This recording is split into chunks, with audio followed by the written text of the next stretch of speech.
ಹರಿ ಓಂ ವೀಕ್ಷಕರೇ ಹಾಗೂ ಪುಟಾಣಿಗಳೇ, ಎಲ್ಲರಿಗೂ ನಮಸ್ಕಾರ.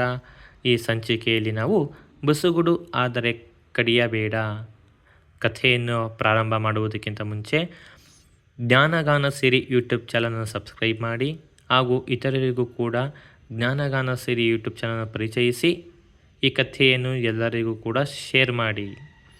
ಈಗ ನಾವು ಬಸುಗುಡು ಆದರ ಕಡಿಯಬೇಡ ಪ್ರಾರಂಭ ಮಾಡೋಣ. ಒಂದು ಸುಂದರವಾದ ಹಳ್ಳಿಯಲ್ಲಿ ಒಂದು ಮಾವಿನ ತೋಟವಿತ್ತು. ಅಲ್ಲಿ ಕೆಲವು ಮಂದಿ ಹುಡುಗರು ಒಮ್ಮೆ ಆಟವಾಡುತ್ತಿದ್ದರು. ಅವರಿಗೆ ಮಾವಿನ ಹಣ್ಣು ತಿನ್ನಬೇಕೆಂಬ ಆಸೆ. ಅವರಲ್ಲೊಬ್ಬ ಮರವನ್ನು ಏರಿ ಕೆಲವು ಮಾವಿನ ಹಣ್ಣುಗಳನ್ನು ಕೊಯ್ದು ಕೆಳಕ್ಕೆ ಬೀಳಿಸಿದ. ಉಳಿದವರು ಅವುಗಳನ್ನು ಆರಿಸತೊಡಗಿದರು. ಹತ್ತಿರದಲ್ಲೇ ಒಂದು ಹಾವಿನ ಹುತ್ತವೂ ಇತ್ತು. ಅದರ ಮೇಲೆ ಕೆಲವು ಹಣ್ಣುಗಳು ಬಿದ್ದವು. ನಿಲ್ಲು, ನಾನು ಸ್ವಲ್ಪ ಹಣ್ಣುಗಳನ್ನು ಆರಿಸಿ ತರುತ್ತೇನೆ. ಆ ಹುಡುಗರು ಹಣ್ಣುಗಳನ್ನು ಆರಿಸುತ್ತಿದ್ದಾಗ ಹುತ್ತದೊಳಗಿದ್ದ ಹಾವು ಹೊರಬಂತು. ಹುಡುಗ ಅದರಿಂದ ಹೇಗೋ ತಪ್ಪಿಸಿಕೊಂಡ. ಹಾವು ಹಾವು ಹುಡುಗ ಹೆದರಿಕೊಂಡ. ಅವನು ಇನ್ನೆಂದೂ ಆ ಹುತ್ತದ ಬಳಿಗೆ ಹೋಗಲಿಲ್ಲ.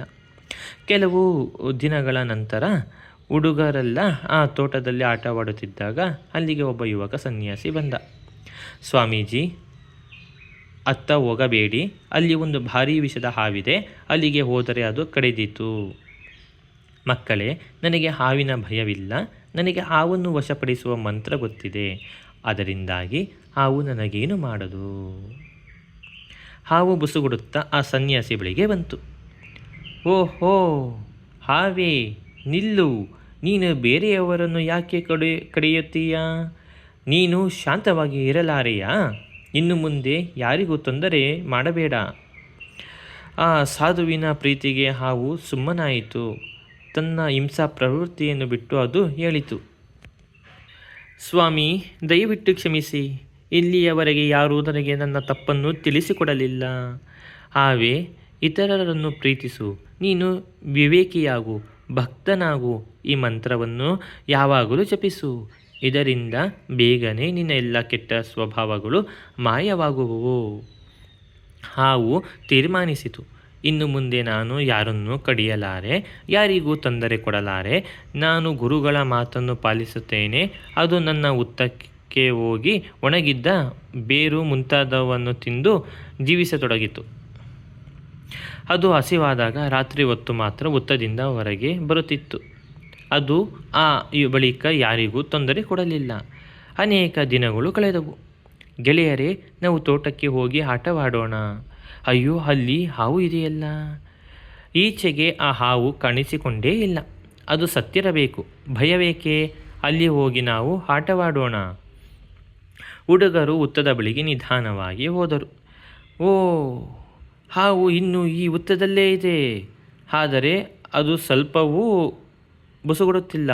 ನೋಡು, ಅದು ಒಳ್ಳೆಯ ಹಾವಾಗಿ ಬಿಟ್ಟಿರಬೇಕು. ಇಬ್ಬರು ಹುಡುಗರು ಒಂದು ಬೆತ್ತವನ್ನು ತೆಗೆದುಕೊಂಡು ಹಾವನ್ನು ಆ ಹುತ್ತದಿಂದ ಹೊರಗೆ ತೆಗೆದರು. ಒಬ್ಬ ಅದರ ಬಾಲವನ್ನು ಹಿಡಿದು ಜೋರಾಗಿ ತಿರುಗಿಸಿದ. ಇನ್ನೊಬ್ಬ ಅದರ ತಲೆಗೆ ಬೆತ್ತದಿಂದ ಹೊಡೆದ. ಹಾವು ಪ್ರಜ್ಞೆ ತಪ್ಪಿ ಬಿದ್ದು ಬಿಟ್ಟಿತು. ಅದು ಇನ್ನೂ ಬದುಕಿದೆಯೋ ನೋಡು.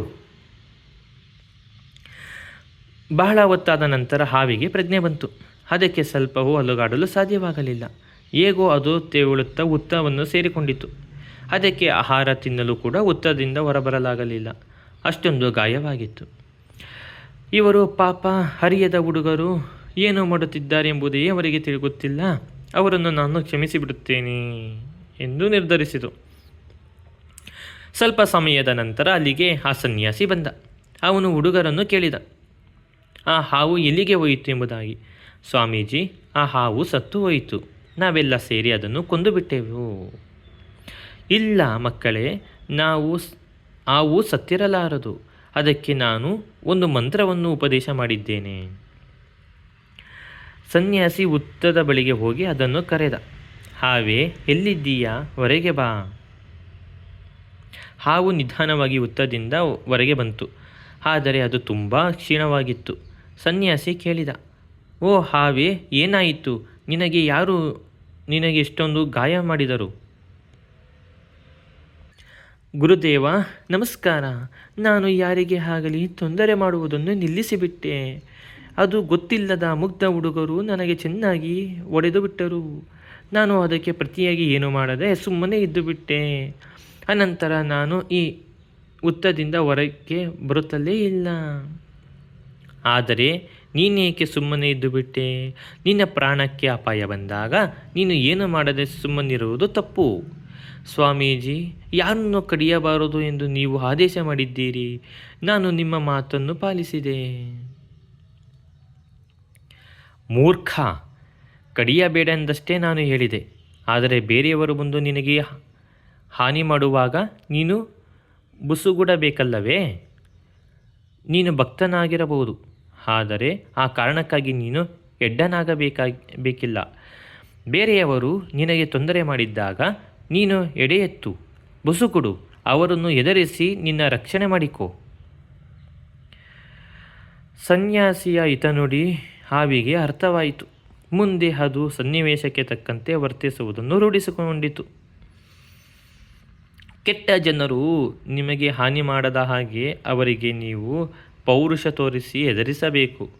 ಆದರೆ ಅವರಿಗೆ ಎಂದಿಗೂ ವಿಷಕಾರಿ ಹಾನಿ ಮಾಡಬೇಡಿ. ಇತರರಿಗೆ ಎಂದಿಗೂ ಹಾನಿ ಮಾಡಬಾರದು. ಶ್ರೀರಾಮಕೃಷ್ಣರು. ಪುಟಾಣಿಗಳೇ, ಕತೆ ಹೇಗಿತ್ತು ಅಂತ ಕಾಮೆಂಟ್ ಮಾಡ್ತೀನಿ, ತಿಳಿಸ್ತೀರಾ? ಹಾಗೂ ಇಷ್ಟ ಆಗಿದ್ದರೆ ಲೈಕ್ ಮಾಡಿ ಮತ್ತು ಸಬ್ಸ್ಕ್ರೈಬ್ ಮಾಡಿ. ಜ್ಞಾನಗಾನ ಸಿರಿ ಯೂಟ್ಯೂಬ್ ಚಾನಲನ್ನು ಇತರರಿಗೂ ಕೂಡ ಪರಿಚಯಿಸಿ ಅವರಿಗೂ ಕೂಡ ಸಬ್ಸ್ಕ್ರೈಬ್ ಮಾಡಲು ತಿಳಿಸಿ. ಇದರಿಂದಾಗಿ ನಿಮಗೆ ಹೊಸ ಹೊಸ ವಿಷಯಗಳು ಲಭ್ಯವಾಗುತ್ತದೆ. ಧನ್ಯವಾದ. ಸರ್ವೇ ಜನ ಸುಖಿನೋ ಭವಂತು. ಒಂದು ಸೂಚನೆ, ನೀವು ಮಾರುಕಟ್ಟೆಗೆ ಹೋಗಬೇಕಾದರೆ ಬಟ್ಟೆ ಬ್ಯಾಗನ್ನು ಜೊತೆಯಲ್ಲಿ ತೆಗೆದುಕೊಂಡು ಹೋಗಿ. ಇದರಿಂದ ಪರಿಸರವನ್ನು ಸಂರಕ್ಷಿಸಿದಂತಾಗುತ್ತದೆ. ಸಾಧ್ಯವಾದಷ್ಟು ನಾವು ಪ್ಲಾಸ್ಟಿಕ್ ಬಳಕೆಯನ್ನು ಕಡಿಮೆ ಮಾಡೋಣ. ಧನ್ಯವಾದ.